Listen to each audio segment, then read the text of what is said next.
mujje wano tubeera wantu wamu tubeeko ne betwejjukanya ku mulembe gw'owekitiibwa nabbi Muhammadi. Baswaba baatuulanga mu ddarasa ng'oyinza okugiyita enkonge, kyova olaba ebigambo baabikwata nnyo, ebigambo baabikwata nnyo, era bye tubijjako ne tubibasomesa baddu ba Mungu abalungi. Ekigambo ekikulu twesabire nnyo ku mulembe guno. Olwaliro kati omulembe guli gwakyuka nnyo, abasomesa weebali naye basomesa tebaliiwo, ekikwewuunyisa. Naye ng'ate ab'edda baayagala nnyo okusoma naye nga babasomesa tebaliiwo. Naye kati ababasomesa weebali naye bebasoma abasoma tebaliiwo, bakyali ku byabwe. N'olwekyo twebaze Katonda ow'ekitiibwa atuwadde ku bulamu okubeera nga tukyali balamu. Tukyebaza omutonzi waffe. Tobeeraawo n'olowooza nti teri afudde, tekisoboka. Bafudde. Ababalirizi abamanyi okubala baga nti mu nsi yonna olunaku baziika miliyoni egi. Miliyoni egi. Omulala yawakanya n'aga nti miliyoni emu batono okusinziira ensi nga bw'erimu entalo. Kuba waliwo ensi abantu abafiira mu ntalo. N'agamba nze nandigambye miliyoni emu n'ekitundu, naye nga mu miliyoni emu gwe nange okubeera nga tetubeeramu tokiyita kya muzannyo. Kale n'olwekyo bafa ate bazaala, baziika balamuka. N'olwekyo ebyo byonna bye biri ku nsi. Aye teri lunaku lwali luzibye. Olunaku ne lukya ne luziba nga teri afudde, oba ne luziba nga teri azaaliddwa, oba ne luziba ne lukya ne luziba nga teri aziikiddwa. Tekisoboka ekyo. Kuziika, emisana kuziika, ekiro kusuza. Abaddu ba Allah balungi, aye twebalirenga nnyo mu bintu ebyo, ofumiitirizengamuuko ekifo ekyo kye tugenda okwebakamu gwe nange. Kifo kikulu nnyo. Olunaku teruyinza kuyita nga toyogedde ku ntaana. Gwamanyi okusaala gwentegeeza okuggyako atamanyi, naye amanyi okusaala buli kanaku entaana ogyogera ku buli lunaku emirundi egi. Omuntu amanyi okusaala ng'asaala nga nabbi Muhammadi, buli kanaku entaana ogyogerako emirundi 5. Bwe wandibadde otuulako mu kayumba n'ogifumiintirizaamu ate nga tugenda kugigendamu, bwebuuzeemu nti kiriba kitya, kigenda kubeerawo. Oyagala toyagala, nga bw'olaba bwe twajja mu nsi. N'ekyo enkubiriza omwoyo gwange n'ogugwo tukole emirimu emirungi, emirimu Katonda gy'ayagala. Abaddu ba Allah balungi, twesibengako mu bifo nga bino tutuulemuuko. Weekubangamuuko mu mutima n'obuuza n'ogamba nti ddala biseera ki byesinga okubeera mu muzikiti? Kuba mulimu ababeeramu eddakiika 10, ate mulimu ababeeramu essaawa, mulimu ababeeramu eddakiika 3, mulimu atalina na biseera bibeeramu. Naye ng'okutuula wano kigambo kinene nnyo. Ye gwe okimanyi nti okutuula wano era obeera nga ayogera ku Allah ow'ekitiibwa, oli wano mu muzikiti. Ate Allah ow'ekitiibwa ayagala nnyo abantu abamwogerako. Kati eno kyansi gy'ofunye teigwana kubeera ng'ogifiirwa. Okutuulako wano obutuuzi mu muzikiti kya bbeeyi nnyo. Ate obalibwa mu bantu aboogera ku Allah ow'ekitiibwa okutuula wano. Ate Katonda ayagala bamwogerako. Era bw'osoma Qur'ani teri ibaada Katonda ajja tugamba nti mukole nnyo, musaale nnyo, musiibe nnyo, mugende e Makka nnyo. Wabula Katonda ibaada gye yatugambako ey'okumwogerako yatugamba kumwogerako nnyo. Gwamanyi okusoma Qur'ani. Wetowulira bw'agamba ya ayuha alladhina amanu dhkuru llaha dhikran kathira. abange mmwe abakkiriza mwogereko Allah olwogero olungi nnyo. N'agamba fa idha qudiyati ssalatu fantashiru fil ardi wabtaghu min fadlillah wadhkuru llaha kathira. Kwogerako Allah nnyo. Ya ayuha alladhina amanu idha lakitum fi'at fathbutu wadhkuru llaha kathira. Kathira naye kikwewunyisa omuntu okumalako olunaku nga taleeseeko ku tasbihati, taleeseeko ku dhikiri. N'olwekyo abaddu ba Allah balungi twogereko Allah ow'ekitiibwa jalla jalaalu. Tumusaba sse ebyengera n'emirembe ku nabbi waffe Muhammadi sallallahu alaihi wasallam, kuba masahaba be abamuyambako okutuleetera ekyengera eky'obusiraamu, ekyengera ekirungi. Tumusaba Mungu akitukuumiremu ya Rabbi. Singa tetuli kino, singa tuli mu kweteekerateekera olw'25 mulimu abalweweredde ng'agenda kunywa omwenge mbugu mutegeere, omulala ataagunywe n'omutwe gumwatike, bali omwo. Naye ffe twebaze Katonda, obusiraamu bwatuwonya ebintu bingi. Basiraamu bwatuwonya ebintu bingi, bwatuwonya okunywa omwenge, bwatuwonya okutamiira. Obusiraamu okimanyi waliwo agunywa, waliwo eyagunywa n'abulwa agatambula mwattu ne gumusiba entege. Omanyiko abantu boolaba abo abapakinga emmotoka teri anywa mwenge nga temuli mafuta, ate teri ajwa mwenge nga emmotoka ye bagenda kusindika nsindike. Nedda ateekamu tezi kisumuluzo, naye lumu yagunywa ne gumukwata entege takyasobola kutambula. N'agamba bakanyama munsitule munteeke ku mmotoka. Bakanyama ne bamugamba okutambula kukulemye, gwoyinza okuvuga emmotoka. N'abagamba munzijeeko obunaku bwammwe be muba temusobola. Omulowooza siina ssente, najjayo ssente n'abawa, nze njagala kunteeka ku siteeringi. Mwana wattu ne bamusitula ne bamuteeka ku siteeringi. Emmotoka n'agisimbula. Era enguudo ezo bwe tuba tuzitambulirako twegendereze. Naye ate mu kugivuga mwana wattu ate n'abula ekkuba erimutwala eka. Era yakubira patula essimu, abange ndi ludda wa? Ne bamugamba ate tuli naawe, obadde ogamba kinti ewaka wambuze, yawo wooli ludda wa? N'aga wendi simanyiiwo. Teebereza muddu wa Mungu. N'agamba wendi waliwo ennyumba ya kalina, waliwo n'omuti, waliwo ne kalitunsi n'akayumba ak'essubi. Yali ali awo nga patula emutuuseeko. Okukebera ku biwandiiko bye nga yali muntu wa buvunaanyizibwa, baali bamutwala mu kkomera ne bamutwala eka. Ogwo gwe mwenge. Ate omulala n'avuga emmotoka n'ayingira mu galagi. Mu galagi teyavaamu, yavaamu nkeera. Ogwo gwe mwenge. Kale twebaze Katonda ow'ekitiibwa, oyo yatuwa ekyengera busiraamu. Kyekyengera ebyengera ku kyengera kye yatuwa, kyekyengera ekisinga ebyengera byonna busiraamu. Tusaba Mungu abutukuumiremu ya Rabbi. Katonda bwe yali ayogera mu Qur'ani ey'ekitiibwa yagamba inna Allaha astafa Adama wa Nuhan wa ala Ibrahim wa ala Imran ala alalamin dhurriyatan ba'daha min ba'd wallahu sami'un alim. Katonda ow'ekitiibwa yayogera ku nju ezo nnya za bbeeyi.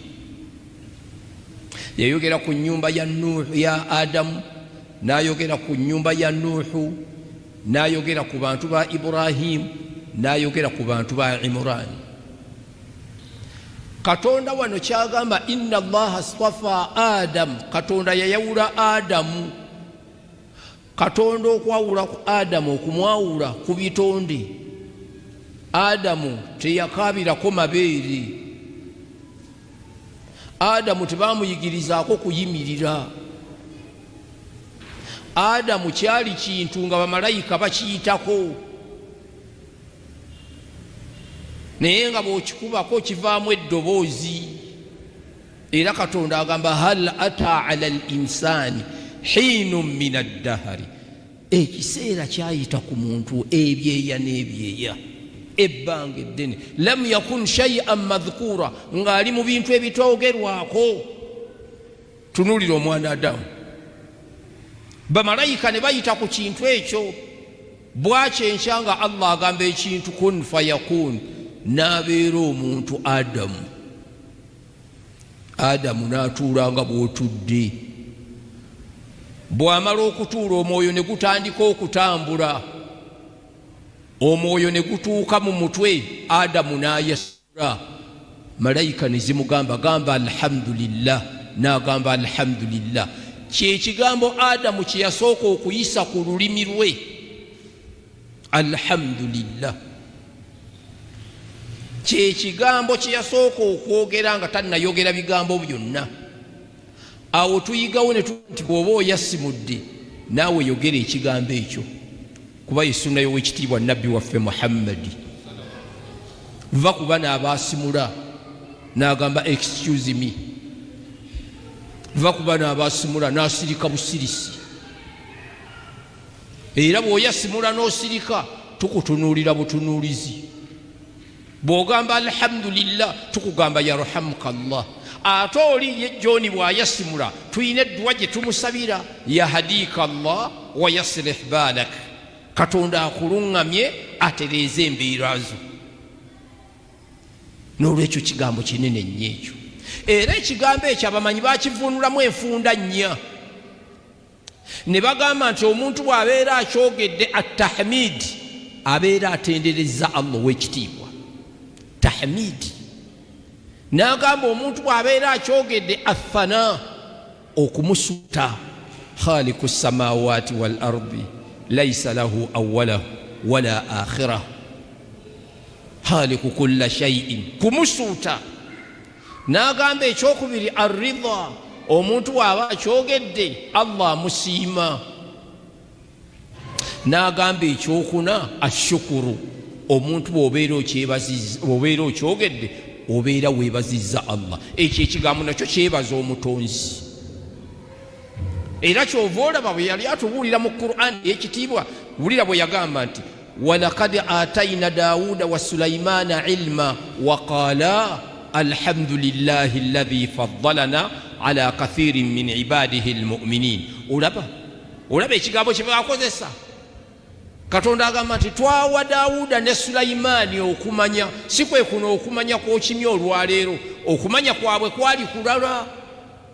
Okumanya olulimi lw'ebisolo, okumanya olulimi lw'ebinyonyi, okumanya olulimi lw'amajinni, okumanya olulimi lw'ensanafu. Sulaymaani yali aleeta amajeege, ensanafu n'egamba zinnewaza banga muyingire mu bisu byammwe. Sulaymaani ajja n'amajeege. Sulaymaani n'awulira ensanafu kyegamba n'aseka enseko. Naye ate ekikwewunyisa, Sulaymaani ensanafu yalinga wano, Sulaymaani ng'ali mpigi. Obufuzi obwo butunuulire. Katonda okuwa obufuzi bwe butyo n'obumanya tokiyita kya muzannyo. Bafuzi bameka abeeyita Katonda? Omulala n'agamba nze nziirira Katonda. Naye Sulaymaani okumanya Mungu yamuwa, yali akumanyira mu mayiro 100 nga tonnamutuukako ng'oli mulabe gyali. Era Sulaymaani bwe wayogeranga ekigambo ku mulembe gwe, empewo zaakimuleeteranga. Nabbi Sulaymaani. Sulaymaani yayina amagye mu bikeebi, yayina amagye mu majinni, yayina amagye mu bantu, yayina amagye mu binyonyi. Era bwe yatambulanga ebinyonyi byakolanga security. Amajinni ge gasaggula abantu ne bavaako emabega. Katonda w'ekitiibwa oga nti gwe Sulaymaani oga nti wulira ekigambo kyayoga, ya ayyuhannaasu, abange mmwe abantu, mazima twaweebwa okwatula kw'ebinyonyi, ullimna mantika at-tayr wa utiina min kulli shay'i. Twaweebwa okumanya enjatula y'ebinyonyi ne tuweebwa buli kintu kyonna. Omufuzi ky'oteeka okubeera nakyo. Yayina amagye, yayina ebyokulwanyisa, yayina empuliziganya, yayina entambula. Ebintu bya Sulaymaani tobizannyisa. Sulaymaani yayina ekiwempe kye ng'akyalirira n'alonda abantu abanaamuwerekera. Ne batuulako. Kwatuulangako abakungu, kwatuulangako abamanyi n'abantu ba bulijjo. N'alagira empewo mutusitule. Empewo ne zimusitula, bali mu bbanga batudde banyumya. N'agamba empewo, abaayi tukooye mutusseeko wansi tuwummulemu. Nga naye bw'onootambula n'otuuka erukaya n'ogamba kankyameko wano we batunda ennyama. Ne Sulaymaani yagamba empewo mutusseeko wansi empewo ne zibassaako wansi n'alagira amajini ne gafumba emmere. Omumanyi omu agamba gagifundira mu ddakiika 3, omulala agamba okukwalikandaliriza zaali eddakiika 1 n'ekitundu. Sulaimaani ne gagabula abantu, gasookera ku bamanyi ne gazzaako abakungu n'abantu ba bulijjo. Obukoowu ne buggwamu n'aga ate mutusitule mututwale, ne zimusitula. Gwe wootambulira omwezi, Sulaimaani atambulirawo kitundu kya lunaku. Kati okugamba nti twaweebwa buli kintu kyonna tokiyita kya muzannyo, buli kintu Mungu yakimuwa, kwe kwebaza kwe yakola. Ne bagamba nti amatendo gonna ga Allah eyatusukkulumya ku bitonde byonna, ala kathirin min ibadihi almu'minin, kubangi ku baddu be abakkiriza. Bwe bufuzi bwa Sulaimaani. Kyova olaba bwe yali afa yagamba, ayi Allah, obufuzi bwompadde tobuwaako abanajja oluvannyuma lwange. Olwaleero omwana Adamu w'omulembe guno bw'afuna obufuzi bwa Sulaimaani, tuyinza okubeera kwe tunywera amazzi. Ng'obufuzi bwa Sulaimaani obulina, ng'olina buli kintu kyonna, buli kimu ekyetaagisa okirina. Naye yagamba alinga ng'eyatulaba n'agamba nti ayi Allah, obufuzi bwompadde tobuwaako abanajja oluvannyuma lwange. Sulaimaani ne yeebaza Katonda. Bwe tugenda ku Iburahimu, ne Iburahimu yazaala Leeti, yalaba abaana nga bakulu n'akyebaza Katonda. Alhamdulillahi alladhi, amatendo gonna ga Allah oyo, wahabali ala alkibari Ismaila, angabidde obukulu bwa Ismaila wa Ishaaka ne Ishaaka, inna rabbi la samiu du'a, mazima Allah awulira okusaba kw'omuddu. Kwebaza kyegambye nti ekigambo kiri oba okyogedde mubeeramu okwebaza mu dduwa Allah omulungi.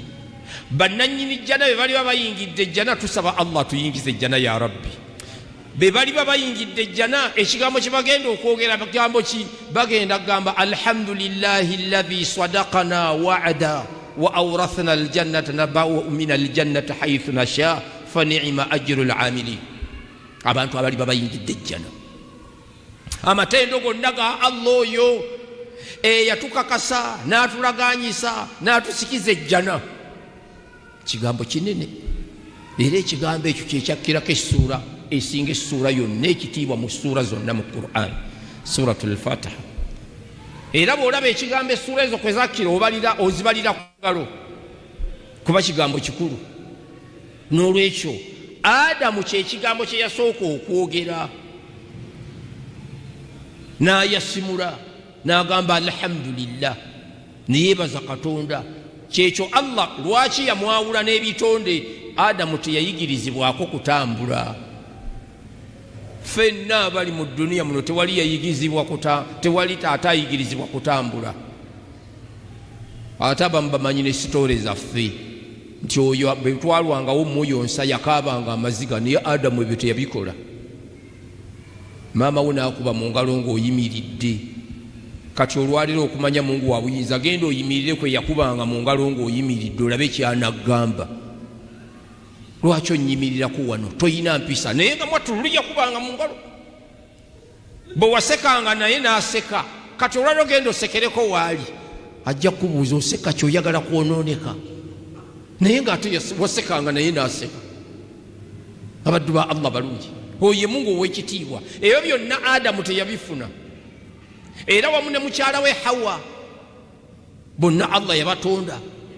Kuba Adamu alayhi salaamu bw'amala omutonda n'atambula mu jjana nga talina muntu amubeesabeesa. Allah ow'ekitiibwa n'amwebasa otulo, n'amuggyamu olubiriizi olwa kkono, n'amutondamu omukyala. Adamu agenda okuzuukuka ng'alaba omukyala amutudde emitwetwe. Bamenyi bagamba nti amaanyi gaamuddamu ng'alabye ku mukyala. Adamu n'abuuza, malayika zaabuuza omukyala, owaayi Adamu oyo omumanyi? Zibuuza Adamu, n'agamba ye, yaani ye Hawa. N'agamba omwagala nti ye mwagala. Ne zidda ku Hawa, Hawa oyo omumanyi? N'agamba simumanyi. Y'omwagala simwagala, y'enkola y'abakyala. Muve ku bano abaleero yajja holoseero bw'aba akwagala n'ayatula ye mwenye, naye y'enkola y'abakyala. Omukyala teyamalanga gajja nti nkwagala. Gwe tulaba omukyala nabbi waffe Muhammadi gwe bayita Ummu Salama, Salama yafiirwa bbaawe mu lutalo lwe Uhud. Badda bonna nga bawootedde, n'ababuuza kinga muwootedde, nabbi bamusse nti aa nabbi sigo basse, wabula Abu Salama taata wa Salama bamusse, n'agamba inna lillahi wa inna ilayhi raji'un, Allahumma ajirni fi musibati wa khuluf li khayran minha. Ayi Allah nsasulamu musiba gwange guno gwenfunye, onsikizeemu ekintu ekirala. Omukyala n'atuula idda neggwako, wekitiibwa nabbi Muhammad sallallahu alaihi wasallama najja okumwogereza, n'amugamba Salama, mbadde njagala kuwasa. Salama n'agamba ya Rasulallah, nga ndi mukyala mukulu. N'amugamba ekyobukulu nange ndi musajja mukulu. Owulira nabbi Muhammadi n'amugamba ya Rasulallah, nga nina abaana. N'agamba ekyabaana nange nina abaana, ate abaana ba Abu Salama baana bange. Gwolowooza omukyala yamala gajja holoseero, naye nga okwagala kwe yalina okuyita kwa muzannyo. Gwolowooza waliwo omukyala yatula mu kyenyi kya nabbi Muhammadi n'ateegomba kumuwasa, naye teyajja holoseero.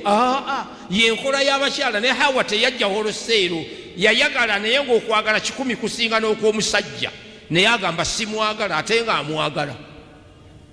Kale n'olwekyo abo Mungu ow'ekitiibwa Adamu kwe kumwawula ku bitonde byonna, n'agamba wa Nuuha, ne nabbi Nuuhu huwa awwalu rusul, ye yasooka okubeera mu babaka.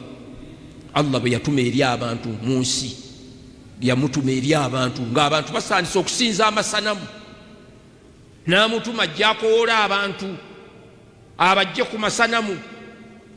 Era ye nabbi omu mu bantu, ye nabbi ali ku abo abaasinga okuwangaala. Nabbi Nuhu yakoola emyaka 905. Be yali akoola baali bawangaala emyaka emeka? Be yali akoola myaka 900. Owekitiibwa nabbi Muhammad sallallahu alaihi wasallam yakoola emyaka 23. Be yali akoola baali bawangaala emyaka emeka? Era kyova olaba Nuhu yakoola nnyo. Ku mulembe gwa nabbi Nuhu kwaliko omukyala nga bemumanyi abakyala bakaaba nga bafiiriddwa abaana. Nabbi Nuhu n'asembera waali, n'amugamba wange kiki? N'amugamba nfiiriddwa omwana wange. Omwana awangadde ebbanga ki? N'amugamba abadde n'emyaka 3. N'amugamba awangadde. N'amugamba omukyala nti omwana yalibadde kale aweza ku myaka gy'ekivubuka emyaka 5. N'amugamba ate wajja kujja omulembe ng'omusajja omukulu afiira ku myaka 7. Omukyala yasirika, yabuuza nabbi wa Allah, abo banaabeera bantu? N'amugamba bajja kubeera bantu, bajja kujooga n'omutonzi. N'amugamba bajja kukola be baagala, bazimba amagoloofa Mungu agabajjemu.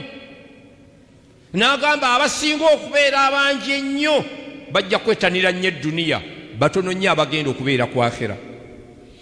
Olwaliro kiri kitya? Batono nnyo abagenda okujjukira ku akhera, ate ennamba esinga okubeera ennene nnyo ejja kubeera ku dduniya. Edduniya eri etya? Abaddu ba Allah balungi, olwaliro abantu bali batya? Tunuulira ensi nga bw'ogiraba, abantu baagala byanfuna. Abaddu ba Mungu abalungi, teri atayagala byanfuna kati olwaleero. Abaddu ba Mungu, olwaleero ensi we yatuuka, kyova olaba Mungu obufumbo bwa leero kati buzibu nnyo seeka bwava okwogerako. Abawala abaleero abafumbirwa baagala kufumbirwa basajja bagagga, bagagga balina ssente. Naye bw'oteebereza ku bakadde baffe baali batya? Bakadde baffe bawasa bamaama nga tebalina na bulangiti yakwebikka, maama boarding gyayambala nga gye beebikka. Tunuulira obufumbo obwo.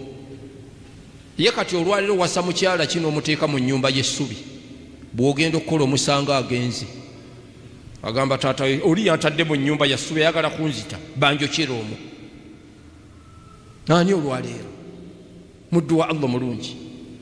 Kyova olaba ŋŋamba abantu, ntera nnyo bagamba, ne mbagamba nti enniya y'ono gwe bagaba ne gwe bagabira n'agaba bwe zikwatagana, Allah ow'ekitiibwa bateera baraka mu bufumbo bwabwe.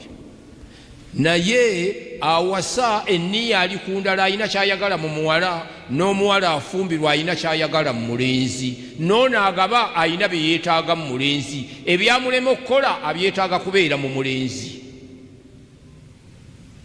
Njagala ondeetera ettanka eya liita 1,000. Njagala omutwalo oleete $3,000,000 gwe mutwalo oguwasa omukyala. Kati tunaakola tutya? Abaddu ba Mungu abalungi, naye ng'omuvubuka yeezimba bwezimbi, omuvubuka yeezimba bwezimbi. Nze nalinako embaga ey'ekyotera, sigenda kugyerabira mu bulamu bwange. Mukwano gwange yantwala ekyotera ku mbaga, nengenda ku mbaga. Twalinda abagole okuva ku ssaawa 6 ng'abagole tebaze, neziwera ssaawa 10 nenga seekasomesa abagenyi banasaaga bona oba osomesa nti kale nensomesa nentuuka ssaawa 12 nenkoowa nembagamba nkooye ng'abagole tebannajja. Ssaawa ziweza 10 n'ezi, ssaawa ziwera 12 kitundu, maama w'omuwala abange muluwa. Omuvubuka n'amugamba maama sirina ngatto. Maama w'omuwala yaweereza ssente omuvubuka agula engatto. Bw'amala omuvubuka okugula engatto n'amugamba muziguze nti ye kati ate ogamba ki? Mujje nno. N'agamba twandize naye ate tetulina mmotoka. Maama we n'agamba bannyina n'abagamba mugende muleete abagole, kuba bano abavubuka bava Kampala balina ssente zaabwe, mukwate emmotoka 4 nga mmotoka mulimu abantu, mugende mununa abagole. Ne bagenda ne bakima omugole. Bayingira ekidaala ssaawa 1 n'ekitundu, bajja n'akasawo ka sukaali kilo 25. Ne mbagamba kino kivuddewo, tugende tuwoowa abagole. Ne tugenda ne tuwoowa abagole. Kati mbampa owabagole mubuuza waayi amahale omuwala, mumubuuza amahale, oyagala amahale ssente mmeka? Omuwala n'agamba njagala Kulaani. Ne mugamba omukazi akusaasidde ayagala Kulaani. Leeta ssente za Kulaani tugibaliddemu emitwalo emeka? Emitwalo 5. Leeta emitwalo 5. Naga seeka nkubuulira amazima sirinaamu na 10 muno ne bumpunzika. Omusiraamu gwe tajja naye Kampala naga aseeka muwadde mwongereddeko omutwalo gugulu, ne bakaba kwongereddeko. N'agamba muweeze zisigaddeyo nja kuzimuwa. Embaga ogiraba ng'omuwala bamuwa ssente omutwalo nga bamugamba omwesiga anaazikuwa, n'agamba mwesiga ajja kuzimpa batuwoowe. Nempoowa abagole, bwe mpala okuwoowa abagole ne batambula ne tugenda. Ne mbagamba ebyo bivuddewo kati. Waayita omwaka gumu mbuuza omusiraamu eyantwala ekyotera, abagole be nawoowa bali batya? Naŋŋamba seeka abagole be wawoowa Mungu yabawa ssente, baazimba bali Makinde, njagala kutwala obabuuze nako okukwegatta. Gwolowooza maama w'omuwala okuweereza omuvubuka ssente yali amwetaagamu ssente? Yali amwetaagamu ssente? Yali ayagala kutwala muwala we? Mutunulire ebintu ebyo. Katega yajja okuwasa ewaffe, najja wali ewaffe ekibibi. Seeka najja n'amwaniriza ekibibi mu ttawuni, n'amubuuza ekkooti eruwanga toyambadde ekkooti? N'amugamba ekkooti tugireseeyo njirabidde. Seeka najjamu ekkooti ye n'amugamba yambala eno ekkooti mujjeeka tubaanirize. Ne bajjeeka ne tubaaniriza ne tubawa mwannyinaffe. Bakulu baffe bakaayana babuuza Seeka mwannyinaffe omutwala ejjinja ani anaagendayo eyo yonna? Eyo yonna. Seeka n'abagamba nze nja kufuna abagendayo, bajja kugendayo. Ekiseera kyatuuka twagenda okusomera Jjinja ewa Katega gaafuuka maka gaffe. N'abagamba abantu abakulu bali balaba ebintu, n'olwekyo tuddaabirize mu nniya ey'okugaba. Bw'oba ogaba muwala leka kugenderera ssente.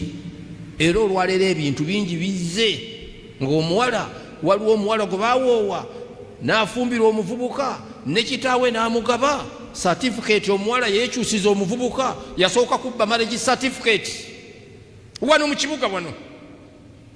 Bw'agibba omuwala yalaba omusajja omuvubuka mugagga.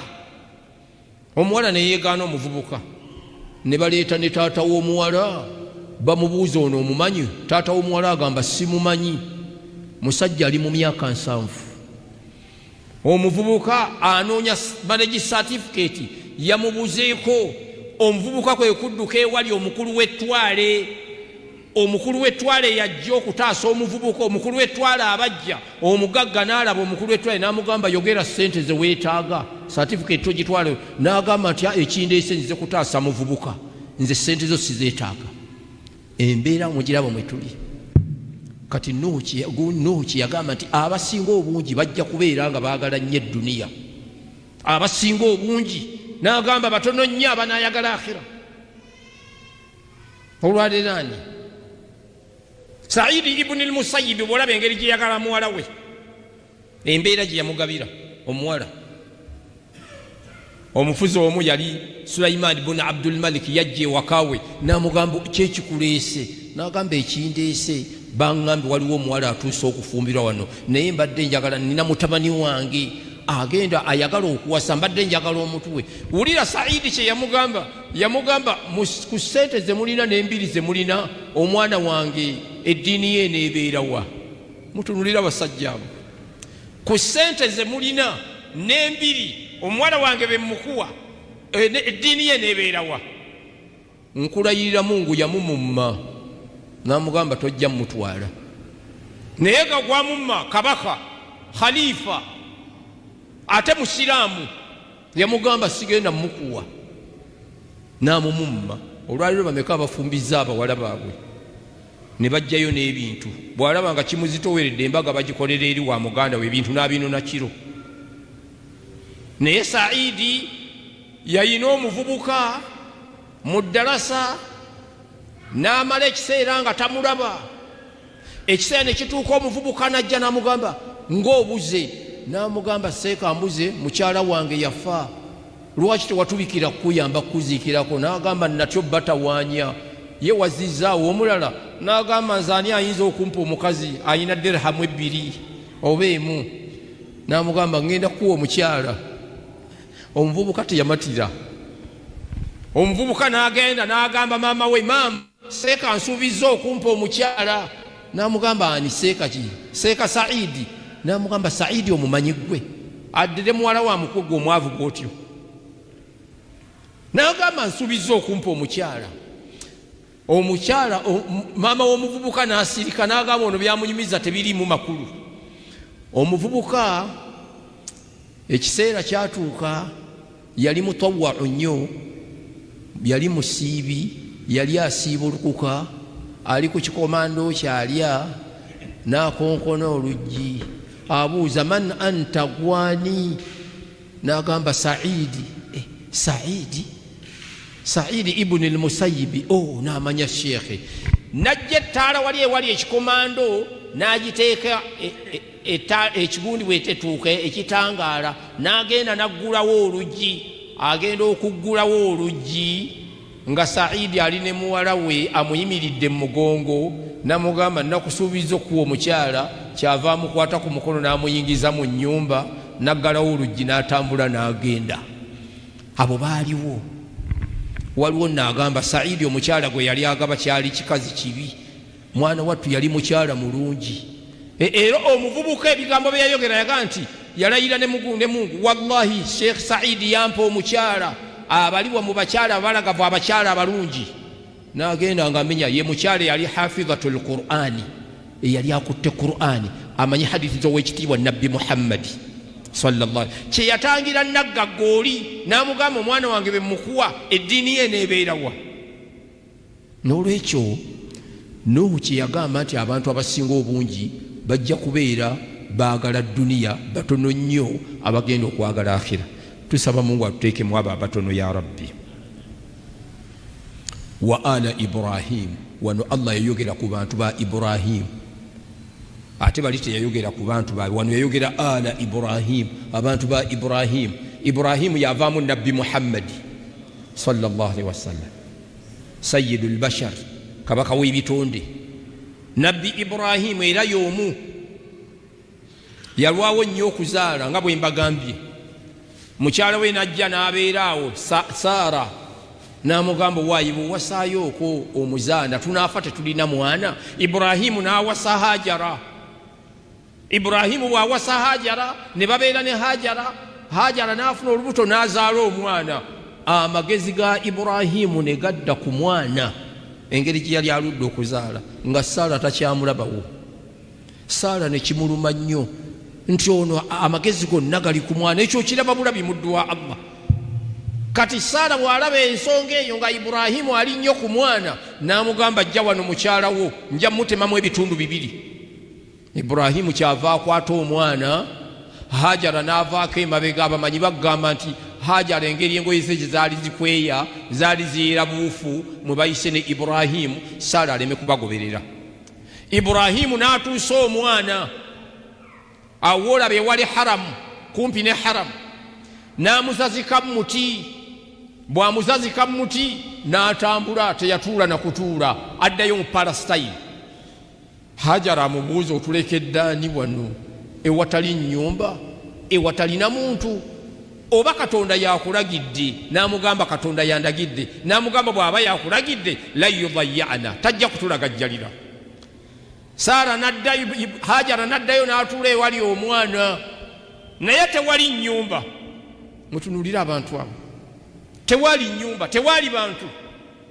Yali entende ne ziggwawo, amazzi ne gaggwawo. Isimayira n'atandika kukaaba nnyonta. Hajara n'adduka n'agenda ku Swafa, abagenda y'akasozi mukamanyi, alabe waliwo anaamuyamba. N'avaayo n'agenda ku Marwa, anoonya agenda omuyambaawo omwana ono amazzi. N'adduka emirundi 7. Jibuliru n'amugamba genda olabe omwana wasamba, ebigere bye wafubutukawo amazzi. Najja Hajara agenda okulaba amazzi, Zamuzamu n'agakuŋŋaanya, naawe omwana naawona ennyonta. Owekitiibwa Nabbi Muhammad sallallahu alaihi wasallam yagamba amazzi ago singa yagaleka ne gakulukuta gwandibadde omuggo ogweyawulidde, naye yagakuŋŋaanya wamu ne gabeera nga gava wamu. Abaffe ekyafaayo ekyo oyigamu ki? Mutunulire abakyala abakkiriza. Gwe omuwala ali wano lwakuba bakadde bwe tebakunyumiza, bakunyumize baavaawa, baali batya? Abaana tubanyumize, tubagambe twasooka kubeera bwe tuti. Sente Mungu n'azituwa ne tuzimba, emizigo ne tugivaamu. Naye kati olwaliro omuwala agenda okufumbirwa, aba amanyi omulenzi ku akawunti kuliko sente mmeka, ye ogenda kukola ki? Ye gwe okimanyi nti mulimu abawala abafumbirwa nga zze kwewogoma bwewogome. Munne n'amukubira essimu, waayi walagawa? N'agamba nagenda ku wano kwewogoma, naye bwe ndaba omutuufu wano nvaawo. Bibakazi ba leero.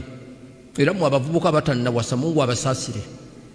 Mungu abasaasire, abawa abakyala abategeera, ate abakyala bannaddiini. Muddu wa Allah mulungi. Ate bw'onooba onoonya mukyala munnaddiini ojja kumufuna okusinziira naawe ku ddiini yo gy'olina. Kuba waliwo ayagala abakyala embeerera nga naye yakeebaka ku bakyala 5, naye ayagala mukyala mbeerera. Katonda tayinza mukuwa, ajja kuwa naye atambuddeko nga naye bw'otambuddeko. Bw'oba totambulangako Mungu agenda mukuwa. Abaana embeerera bakyalimu mu nsi muno, tokiyita kintu kya muzannyo. Bw'oba watambulako Mungu agenda kuwa naawe omukyala atambuddeko. Bw'oba totambulangako ajja kuwa atatambulangako. Naye osanga omuntu ate olina omusaana n'agamba njagala mukyala amanyi okusoma Qur'ani, naye nga ye Qur'ani tamanyi kugisoma. Kati sooka otunulira embeera eyo. Ate maamu ne yeeteeka ku ddaala n'agamba njagala mukyala hafidhatul Qur'ani, naye nga ayagala hafidhatul Qur'ani tamanyi kusoma Qur'ani. Ng'akirako ono asaze imaamu asaaza taraweehi, naye nga atunudde mu Qur'ani agisitudde, n'agamba awusisaalirawo nze, naye ng'eka tayinaayo mwana n'omu amanyi kusoma Qur'ani, naye nga tayagala kukisimba mabega w'oli. Abaddu ba Allah balungi, mikwano gyange abakkiriza, abasinga obungi Nuhu kyeyagamba bagenda kubeera nga baagala nnyo edduniya. N'olwekyo edduniya tugyagala naye tugenda. Abaddu ba Allah, kino ekyasa twakakitambulako emyaka 20. Ekyasa bw'owulira ekyasa kirimu emyaka 10.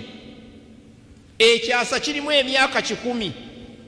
Tubuzaayo emyaka emeka okukimalako? Waba wabulayo 76. 76 gigatte ne gy'olina, onoobeera luddawa? 76 gigatte ne gy'olina. Era mbalayirira kino ekyasa okuwunzika, ffenna tujja kubeera wansi nga twebase. Abanaabeerawo sayizi ezo nga be bali mu bifo bye tulimu, be waleetanga mu muzikiti nga banyumiza bannaabwe, nga be bakiyamaani b'emizikiti abo be mulaba, nga be bakulira kati wano nga tuli wansi twebase. ekyo tebakirowooza naddala bemupi tebalowooza nibo balowooza ekyasa bajja kukimalako naye ku myaka 76 gigatte ne gy'olina awo olabe wawonoobeera wa ala Ibrahimu n'abantu ba wa ala Imurani n'abantu ba Katonda okwogera ku Imurani teyali nabbi yali musajja mukozi w'emirimu emirungi njawulo bategeeza omusajja yenna buli lw'obeera omulongoofu ne Katonda akuwa omukyalo omulongoofu baddu ba Mungu abalungi ye Allah wekirwa tayinza kuwa mukyala mwononefu ng'oli musajja mulongoofu tekisoboka ekyo muddu wa Allah mulungi ebbanga ly'omala gwe tolaba wekitiibwa nabbi waffe Muhammadi musajja yali mulungi yamuwa abakyala balungi gwe Allah ulira bwaga alkhabithatu lilkhabithina walkhabithuna lilkhabithatu wattayibuna littayibati wattayibatu littayibin ebyo Katonda byayogera olowooza Katonda alimba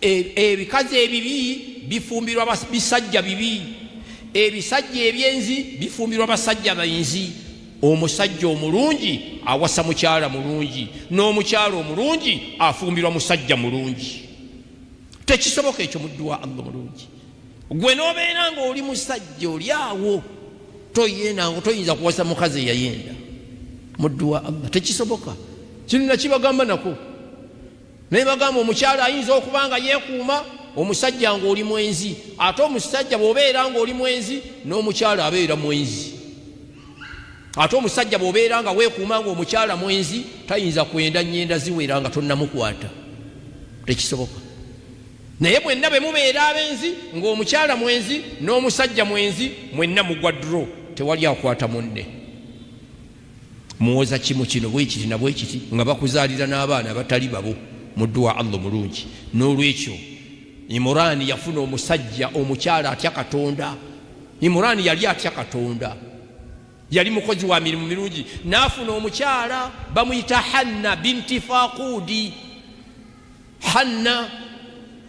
Hanna ne yeeyama okubeera ng'azaala omwana abeera alabirire mu Baitul Maqdisi gaga rabbi inni nadhartu ma fi batni muharrara fatakabbal minni innaka anta samiul alim ay Allah neeyamye kino ekiri mu lubuto kigenda kuweereza ku lulwo naye gw'owulira ate gw'olaba gw'omanyi mukyala Hanna asaba Allah wekitiibwa falamma wada'atha wulira Allah bwatunyumiza bwe yamala okuzaala omwana Hanna qalat rabbi inni wada'tu untha Allah nzadde muwala wallahu a'lam bima wada'ati Allah gw'omanyi ekizaaliddwa kinaabeera kitya Katonda baakuwanga abaana ng'omwana gwakuwadde tomwagala gwe gamba kimu ayi Allah gw'omumpadde naye gw'omanyi ensonga lwaki omumpadde Katonda ayinza okukuwa abaana abawala beereere naye nga baabakuwa mwana wattu gwe gamba kimu ayi Allah gw'omanyi lwaki obampadde